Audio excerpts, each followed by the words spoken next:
Une fois qu'on a les cartes connectées, on a deux options. Si on veut les faire tourner seulement, c'est pas compliqué. Si on veut éditer, modifier les projets, c'est un peu plus compliqué, mais quand même, c'est simple. Pour voir où est-ce que c'est connecté, à quelle porte c'est connecté, on doit aller à l'administrateur du dispositif. On ouvre ça et on regarde les portes COM. Si on regarde, on peut voir que dans mon ordinateur, c'est connecté à les COM9, pardon. Alors, une fois qu'on va à la HM,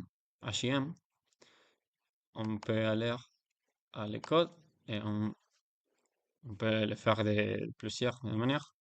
C'est avec VS Code, l'adresse de la terminal. On écrit Python HMI slash guitar.py. Fois qu'on fait ça, il nous demande pour les portes. Dans mon cas, c'est les comme F, comme j'avais dit. On voit ici, on peut faire toutes les options que les HMA a pour utiliser. La première, c'est toujours d'activer le moteur. Une fois que ça s'est activé, on peut faire les homing. Vous ne va pouvoir regarder, mais c'est en train de faire les homing. Une fois que le homing est terminé, il nous permet de choisir des chansons, de configurer, de faire l'accordage, de configurer beaucoup d'options. Par exemple, le menu pour choisir une chanson, on peut choisir, par exemple, le jeu anniversaire. Il nous dit à quelle note et quelle octave faire l'accordage. Après ça, on rentre sur accorder et c'est déjà avec la correcte fréquence ciblée. Une fois qu'on finit l'accordage, on peut quitter avec un Q et une fois que c'est déjà accordé, on peut jouer la chanson. Avant de jouer, il va nous demander si on l'accordé correctement. Si on sait que ça c'est correctement accordé, on peut jouer la chanson. Je sais pas si vous pouvez écouter, mais il est en train de jouer la chanson.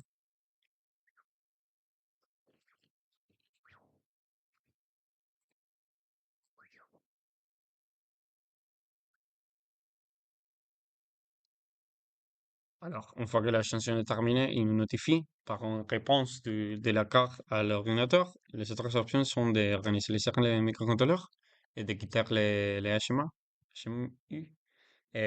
Ça fait le même que réinitialiser. Il envoie une commande de réinitialisation et après, il fait ces fenêtres. Alors, maintenant, je vais vous exprimer et vous expliquer comment ça se fait pour modifier le projet. Alors, pour modifier, c'est différent si on veut modifier les HM ou les logiciels de la carte. Pour modifier les HM, c'est vraiment facile. On peut ouvrir un terminal et créer, utiliser votre IDE ou éditeur de code. Si je fais comme ça va ouvrir une fenêtre de mon IDE, mon éditeur de code, à, à sa fichière, sa dossier. Une fois que ça c'est fait, je peux regarder les codes que j'ai. Là, je peux me les modifier. Une fois que ça se modifie, si je les joue même de la terminale ou d'ici, ça va être déjà enregistré et modifié. Alors, maintenant, je vais vous expliquer comment modifier les codes du STM.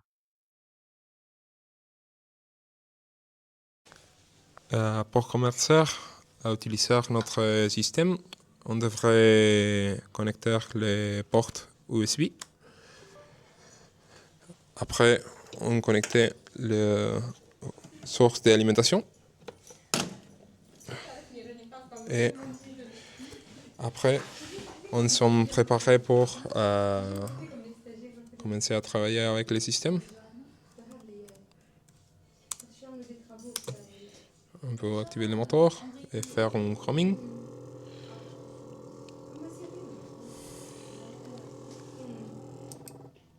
Quand le roaming c'est fini, on peut choisir une chanson comme Joyeux anniversaire.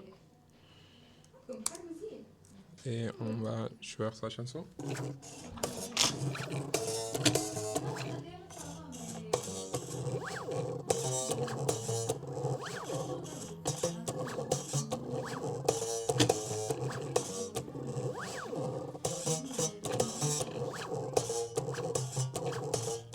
Et voilà.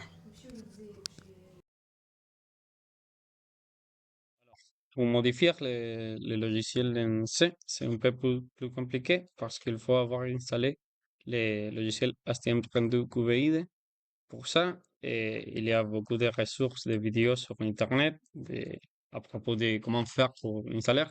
Je ne vais pas vous parler de ça parce que aussi les STM fait beaucoup de mises à jour du logiciel et ça change le processus d'installation, mais c'est pas difficile d'installer. Une fois que vous l'avez déjà installé, vous pouvez ouvrir créer un nouveau workspace. Et une fois que vous avez déjà créé ça, il faut aller au File, Open Projects from File System, et vous choisissez les, les fichiers où c'est le projet. Dans notre cas, si on regarde, c'est dans les desktops, dans les fichiers GitHub. Ça, c'est déjà le projet. Les, la partie de ce fichier qui est de dans code. On choisit ce fichier et on choisit l'option Finish. Une fois qu'on fait ça, il apparaît les, les projets et on peut aller à Core Source main.c. Ça, c'est tous les logiciels, tous les codes pour les logiciels principaux. Et une fois qu'on modifie ça, pour télécharger à la plaque, il faut eh, appuyer sur le bouton Run, contrôle guitare. Si on regarde dessus, ça prend du temps parce que c'est en train de faire la compilation de tous les fichiers de bibliothèques qui sont nécessaires. La prochaine fois qu'on fait ça, ça sera pas nécessaire, c'est seulement la première fois. Mais ouais, avec ça, si on attend, il arrive un point que ça finit et ça télécharge les codes sur la Nucleo. Une fois qu'on fait ça, c'est déjà prêt pour faire tourner les nouveaux logiciels sur la Nucleo. On attendra ce que ça se passe.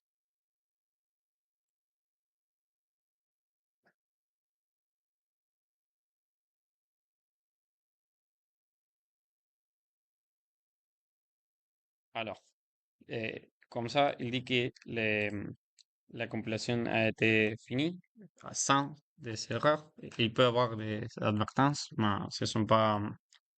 Il peut y avoir des warnings et compiler quand même. Alors, une fois que le programme dit shutting down exit, ça veut dire que le logiciel est déjà installé sur la Nucleo.